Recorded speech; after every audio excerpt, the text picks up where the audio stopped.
What's What up? up? Yo, What up? guys, we are chilling right now, going in, getting in. Everybody get to the podcast. Oh, wow. Welcome to Save the Date. Schwarzenegger reference for those who may Yeah, not know. Predator. Watch the first one, guys. My name is Heath, and I'm joined by What's with. good, y'all? This is Jamie O, or O Jamie to the late. No, I'm just kidding. This is Jamie O, guys. What's up? I forgot about that. I want to show my O face. Oh, yeah. Uh, Yeah, another episode. Little housekeeping. You can follow us at Save the Date Now, YouTube, Instagram, and mm-hmm. TikTok. And today's episode is all about the myth of love, the myths of love, debunking unrealistic expectations, packing common misconceptions about romance and relationships. I wanted to talk about this because Jay and I, before we got on this session, where I was talking about a conversation I was having with a close friend of mine, and I realized a lot of us at times come to relationships with these misconceptions. A lot of times they're biases that have emerged because of experiences we've had with other people. And now we have these blank statements we're making about people's situations or scenarios. And I'll lead with mine. So recently during the summer, I was talking to my partner and my mother made this remark. She was like, I think that men sometimes, in general, she was speaking, men will say anything to get a piece, insert a piece of ass. If I was writing it, I'd put the piece of ass in the parenthetical. And I responded, true, because we say on the podcast all the time, there's a lot of men out here will spin the yarn on y'all, Mm-hmm. spin the yarn. And I said, but I feel women will say anything to get married. Or a secure relationship, yeah. Yeah. And research has shown that women are the gatekeepers of sex, but men are now the gatekeepers of marriage. One of the reasons they argue, researchers, sociologists will argue that the reason we're seeing low marriage rates is most men are saying, nah, I'm good. Because if I can just get the buns, if I can get these cheeks clapped, standing ovation from these cheeks, then I'm good. I ain't really got to, Without the major effort of long. yeah, because this is not 1955, 1942, where I now need to enter into a marital contract or a marital covenant in order to have sex. We're far beyond those days, 80 years plus later. That sexual revolution. Yeah. And all the pill, everything just changed everything, Yeah. changed all the dynamics Changed the in a game. way that we're not also able to still, or at least now, talk about it and deal with it in a very healthy, communicative way that promotes healthy relationships between and among, well, I would say, between and among people, men and women. So the point I was making is one of the myths I would have to debunk if I was single is the fact that I would be operating that bias, so that if I met a good woman or I met a woman who was really ready to build with me, we were ready to even almost build with each other. If she was saying things to me as we're reaching a crescendo in the relationship, maybe we're dating and then we're getting along and then we're meeting each other, significant others being other family members and friends, and we just keep progressing. And back in my mind, whatever she told me or did for me, I would immediately be attacking it because to me, women say anything to get married. So she could be saying things that are very genuine to who she is, the plan that she has for us, ideas and witty ideas and inventions, it says in Proverbs, right? Witty ideas and inventions that she could have that could really set us apart and launch us forward in a committed relationship. But because of my biases and my misconceptions and my prejudices and my trauma, I would immediately be writing off everything she was saying or doing as just the bait and switch. What's the bait and switch? I'll say whatever I need to say. I'll do whatever I need to do to get you into this quote unquote relationship or secure this relationship with you where you feel comfortable enough to quote unquote wife me, whether that means legitimately a marriage or what we now use in the colloquial as wifey relationship. And once I'm there, I'm slowly going to start applying that anaconda to our relationship and our life to squeeze out whatever value I want to squeeze out. Now, I'm not talking about money or I'm this big shot status and privilege. I'm not talking about that. There are just times where people will get with somebody and they want to change. There's an old adage that men marry women and they want them to remain the same. Women marry men and they want them to change. And so because I'm caught in all these, as you see, aphorisms, adages, and biases, I would most likely be discounting a very valuable, potentially valuable partner because I'm awash in my own issues. I'm awash in my own misconceptions about a person and not allowing the genuine love and connection that could be there to flourish on its own because I'm so caught up in these quick blink statements about what it really means to be in love and how to interrogate love. And this is why I want to talk about that today, because I do think there's a bunch of us when we're out navigating these relationship waters or potential relationship waters, struggling with these misconceptions of these myths about love that at times are so embedded into our psyche that operating seamlessly in the background. They fit Yeah. so well into our mind, we don't even recognize in the furniture of our heart where that piece is anymore because we've allowed it just to be so integrated. And it's time for us to really do some demo work on our hearts and start to pull apart furniture that no longer serves us. So let's get into it. Let's get into these myths. So the first thing I think I want to talk about in myths is, outside of my own personal experience, is the idea that kindness and warmth means that someone means you well. The myth that someone being kind and warm means you well. Oof. Yeah. Why do I call this a myth? Often in the dating pool, we're meeting so many jerks and jerkettes, and we think that the moment we meet somebody kind and connecting, that this person is going to treat us right and is going to be well-intentioned and well-meaning. Well, there's two problems with that. Number one, even sociopaths can mimic kindness and warmth for a short period of time till they get to whatever they want out of you. So relying on warmth and kindness as a guiding light to what you want, or maybe let's say what you want is a sustained relationship, is going to be highly problematic.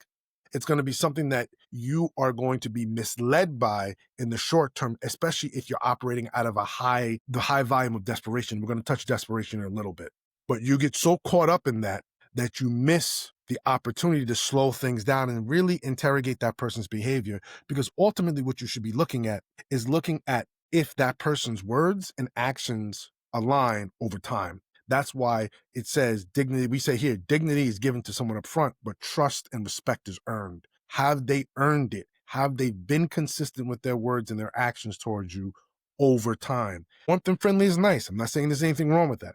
But if you solely rely on that as a guiding light to determining if this person is worth your time, you may be opening your doors in your heart to being misled. That's number one. Number two about warmth and friendliness is, just because someone's warm and friendly to you doesn't mean they align with where you want to go.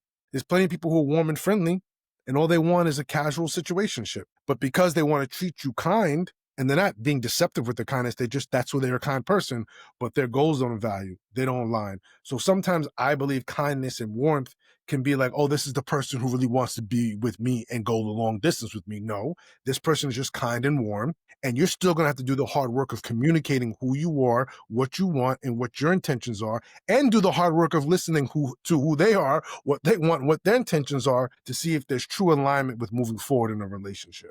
So that for me is myth number one. Warmth and friendliness and kindness doesn't necessarily serve you in moving forward for a relationship when it comes to romantic love. The second one I want to say is then desperation is important. This is why, well, no, sorry. I have to put it in the language of a myth that we have to debunk. Desperation is not important. Desperation is very important. People will say, oh, no, no, no, you can't be desperate. Here's the thing. I want you to think of your life, and this is a very weird concept, as a cockpit or a control panel. There's a bunch of, knobs and levers that you have to, operate in order to gain control over your vehicle. In this case, we were talking about a plane or a cockpit. Desperation is one of the knobs that you have to modulate. Now, I expect desperation to be there because we're all desperate on some level. My question is, where is the volume on your desperation? Is it at 10 or at 2 or 1? I believe there are forces that do make you desperate. There are some days like off the charts horny, and I'm really desperate and want to come home and want my partner to say yes to everything that I want to do to satiate that horniness. I'm desperate. Now, that's not the only place or space from which I connect with my partner.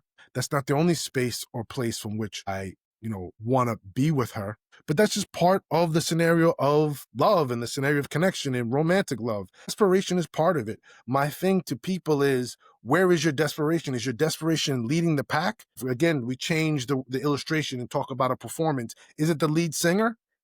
Or is it in the background? I expect desperation to be in the background. Some people are up against biological clocks. Some people are up against chronic diseases they're trying to manage. Some people are up against family expectations. Some people are up against social expectations. Whether people are navigating them well or not, they are part of who we are.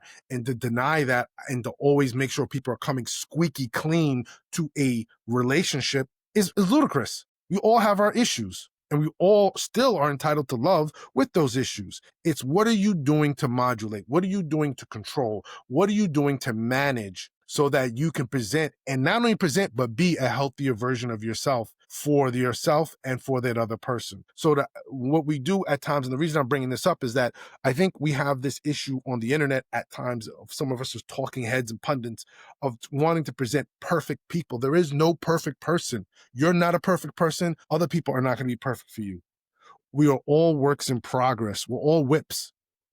As such, we're going to have to accept that about ourselves and accept that about the other person. Are you getting with somebody who recognizes there's 80% that's great and 20% that is like, it's like walking through a sewer with a gas mask on sometimes to deal with that part of your personality? And are they willing to work on it? And that's why I'm also saying and bringing it into this whole conversation about desperation. There's going to be some people who are operating from a space or of desperation, or more so including desperation in who they are and what they're trying to achieve in romantic love. And that's okay. It's just making sure it doesn't lead the conversation and lead to bad decisions or lead to pressures that you feel uncomfortable with. Or in this case, may happen, you're trying to lead someone to something they feel uncomfortable with. So that's the second myth. Desperation is not important. I think it is important. I think it's a part of the conversation. You want to jump in? Yeah, I think I've seen more ones like, if they love me, they should know. That's a myth Mhm, that I feel like definitely needs some debunking. I think sometimes people feel like, oh, if they love me, they should just sense how I feel, or if they mhm, love me, they should mhm. know what my likes or Yes. my wants in the bedroom, or Mhm, how come they didn't just know that I needed them to show up like this? mhm. Things like that. I feel like, Yeah, nobody's a mind reader. Even if somebody is your soulmate and y'all have crazy compatibility, nobody's in your head. You have to continue, as you like to say, over communicate. There's no such thing as over communicating. So someone should be intimately aware of the things that you think, like, desire. Again, if you're looking to build something, my default is really to always just be an open book anyway, just mhm, because I just want people to know who I am. Whether they are going to be good to me or not, I will get to see that in how they treat me.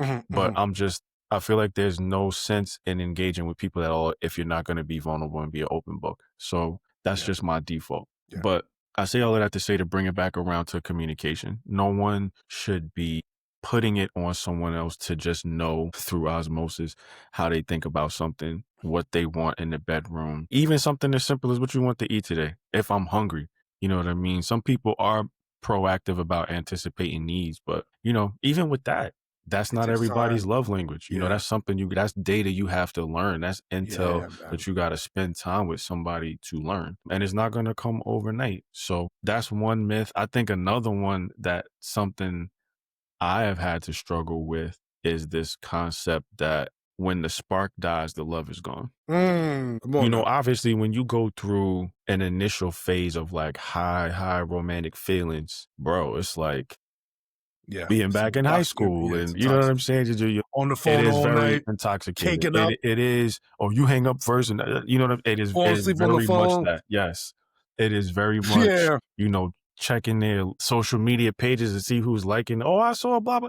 It's a lot of that. There's yeah. just a lot of time spent wanting to get to be around this person and get to know them and all of that. So when that's high, if that calms down because y'all have gotten to know so much about each other, or y'all have spent this large amount of time with each other, and that goes away, it doesn't mean the love is gone. Mhm. But, building takes consistent effort. Yes. You know what I'm saying? Like, y'all might have been resting on the laurels of the compatibility and the chemistry in the beginning, but if you want to build that second floor, y'all got the foundation in the first Mhm, floor, y'all got the mhm, garage mhm, installed. mhm. You Got know the what I'm first saying? bedroom, But if you want that kitchen. upstairs, yeah, if you Yeah. want that second floor, second, family room upstairs, that's gonna take some more building. And so, you have to build on maybe what the initial attraction or whatever was there at first. You gotta be able to build on that. And that may take finding out, what common interests y'all may have or things like that. But don't just think that because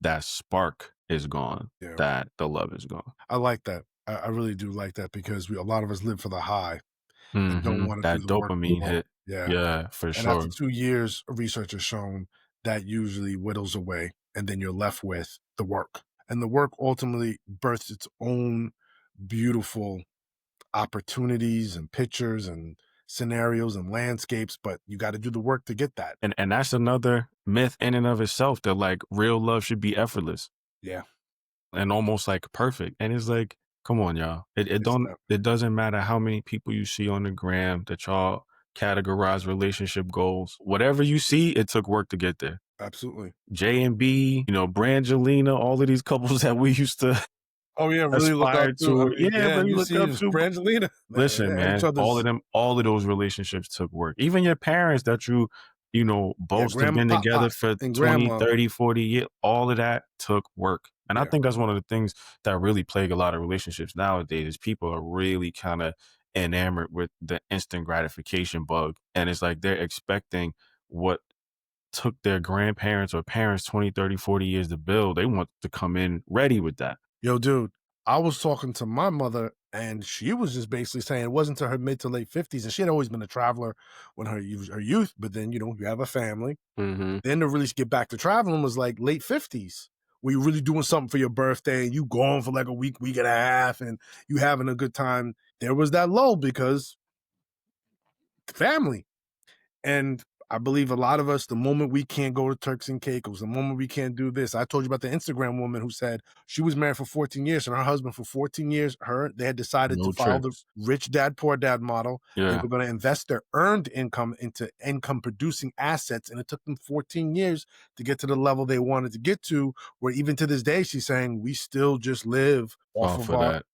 Yeah. assets that cover our liabilities. For Yeah. those who don't know, check out the Rich Dad Poor Dad book by Robert Kiyosaki. A definite recommend. And how many people are willing to say, you know what? No Turks and Caicos for 14 years. No Mm, Dubai. mm, We're just going to go to Memphis. mm. See the Yeah, Stacks we just gonna Museum. go to Nashville, go to a Yeah, we're couple going of to go to honky Columbus, tonks. Ohio. Yeah. We're going to go Uh-huh, we gonna go to to Philly, go get a couple of cheesesteaks out on the water yeah, and maybe for the 5th year anniversary, we'll go to Jamaica. And maybe for the 10th year anniversary, we do maybe Mexico, we'll do Riviera Mexico. Maya, Yeah, something like exactly. that. Yeah, a cruise. Tulum or something like Yeah, that. but We'll every keep it other year, sexy. we But just doing something local. We in New Jersey. And if we in yeah, Florida, we in Louisiana. If we in Louisiana, we in Atlanta. Like we're not going crazy because all of our time and energy is going into this larger picture that we know once we get there, we can have this really splendid, yeah, lavish lifestyle that not only takes care of us, but also can hopefully provide for others, including children and maybe family members, mama and them, auntie and them. But yeah, you got to do the work. right. And I think a lot of people just nowadays, like you said, it has to be effortless. That's the myth. That if it's effortless, then it works. That if you automatically can predict what I'm thinking, then that must be love. Like And you it's said, I can real. communicate wordlessly. We always reference that famous video, Why You Married the Wrong Person. That's one of the things he says. People expect people to understand who they are wordlessly.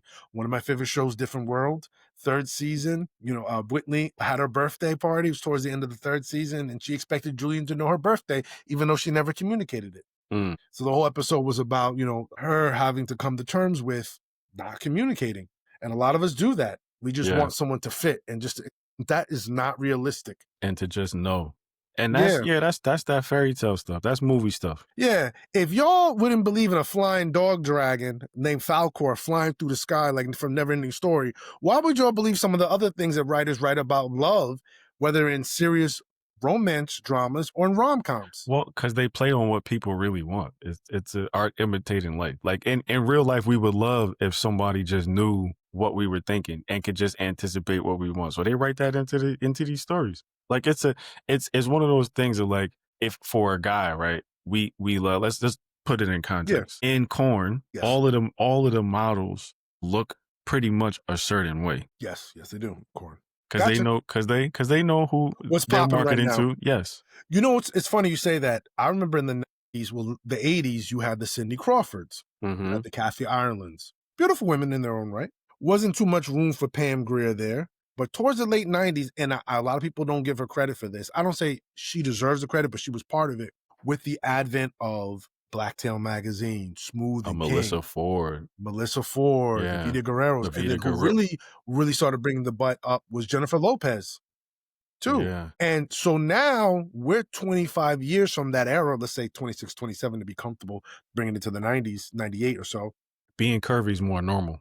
That's It's more of normal. the of the And of now the that's sexy norm, popular the in beauty corn. norm. Yeah. You get the other thing in corn too, because they're gonna have something for somebody, everyone, because they're trying to get everyone's money. But I mean, even in just regular Hollywood, TV and film, Yes. like now they have these leading ladies kind of looking like porn Yeah. stars. Yeah. And then you also even see Caucasian women, which you didn't see back in the day. It was the Latinas and the black women and the Latinas. Now you see white women like, oh no, we coming in with the pogs. We coming in, we got the Yeah, pogs. yeah, that's what I'm talking about. Yeah, we got Ron Howard's daughter with the fat. We got all that. Yeah, Bryce got Come a come right this way, sir. Come whoa. right this way, ma'am. Yeah, And you're absolutely right. So to your point, these writers and these showrunners are very familiar with what people want or what's hitting, so to yeah. speak, What's popular? what's popular, and they just serve it to you. And I believe that process of being served what's popular or how I want to fit in, you're giving me how I want to fit in. So Mhm. you're right. Love means you know how to give me the language, the actions, the transactions. I know that lets me know I fit in. You're able to give me the Turks and Caicos. You're able to give me this bedroom act. You're able to give me. You're able to give me. You're able to give me Wordlessly. That's wordlessly the without operative effort. key. Yeah, and that's the thing. I mean, I think, yeah, all of us would like that on some level, all of us. So I think it's, something that people play on. But to bring it back to what we were Yeah, talking yeah, about myths. in terms of debunking, it's like, yo, man, I can't tell you how many times I've had, I don't want to say advise women, but women friends have asked me, telling me about intimate situations they've been Mhm. in with their man or somebody that they're seeing. Mhm, And it's mhm. like, I kept saying right here, right there. And I'm just like, yo, like if somebody was performing oral on them, right? Yeah. And I'm like, yo, not for nothing. It's a series of movements that someone is making kind of arbitrarily. Mhm, Like they may have one or two or three techniques that they're trying to perfect and execute during this mhm, scenario, mhm, but mhm. it's not like I don't think someone is actively thinking about each movement that they're making when they're making it. So for you to just say right there, in their mind, they're not even thinking I've designated and located this spot that I'm going to keep doing this to consciously. They're You kind know of what I'm in a saying? like a they're Yeah, trying to yeah, they're exploring, yeah, orally exploring, right? So for you to just say something general like right there, it would probably be better if you gave some location or yeah, left, talk right. about pressure, yeah, something, some kind of direction and directive. Lick here, faster, slower, this way. You know what I'm saying? But the right here, right there could be so Yeah, yeah. you gotta communicate. And this is what I mean when I say sometimes we just wish wordlessly and effortlessly. Because when you're in that, you don't want to have to explain. You want to stay in the Absolutely. feeling. You know what Absolutely. I'm saying? Yeah, I So mean, that I get, right? That I so I'm get. just like, I understand why sometimes we want how sometimes we can want that. But Yeah. even though it's a natural reason or a logical reason for us wanting it, we still gotta communicate. Yes. Yes. I will also wanna say something too, and you touched on it, but I feel like it needs to be surfaced, Mhm. highlighted, and we're rounding about to the end of our show, so this could be the last one is Oh no, I got one more, but go ahead. okay. But yeah, maybe we'll extend it a little bit. So let me just say this really quickly then. The idea that it won't take time. The click can happen very fast. The click also could happen over time. There's a myth that it won't take time, that everything will just fall into place, as you said, effortlessly. We talked about wordlessly. And I just think that we discount time when we talk about bonding with an individual and learning about an individual. I once heard Frederick Casey Price say, after being married, by the 15th year, you're just learning how to spell the other person's name correctly. Saying a lot. That's 15 years of marriage. Right. That's saying a lot. And we discount the importance of time. This is why I do believe you do need to be a good guardian, almost a shepherd of your time. A shepherd protects the sheep from the wolves. Your time is precious. And you do have a lot of time vampires out there. So break out your steaks, your garlic, and your crosses and use them. That holy water. But you use them. Listen, Religiously. oh No yeah, pun religiously. intended. Yeah, no pun intended. That was a great way of ending it. But yeah, use it religiously. Use them religiously because if you don't, your time will be wasted. And sometimes you're allowing your time to be wasted. Go ahead, jump in because I know you had another one. Yeah, one I was thinking of earlier was incompatibility, or to frame it in the myth, the debunking is that if you fight a lot, you're not compatible or you're incompatible. Come on now. Bro, Come on now. sometimes you just haven't learned how to spell your partner's name correctly, and they haven't learned how to spell yours.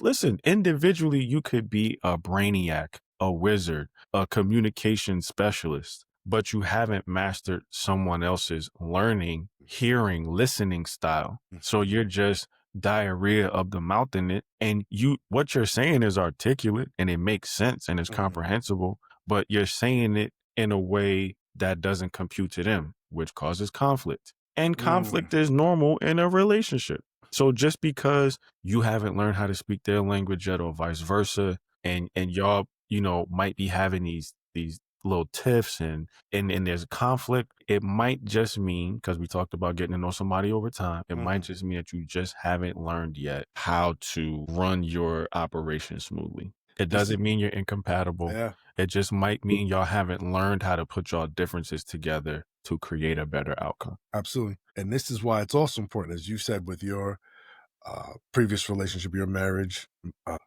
mine, the importance of calling, which is a whole nother Whole nother episode. conversation. That's a whole nother conversation. There's a difference between calling and falling in love. Let me tell you guys Hey, right how now, about that? there's a difference About between that. calling and falling in love.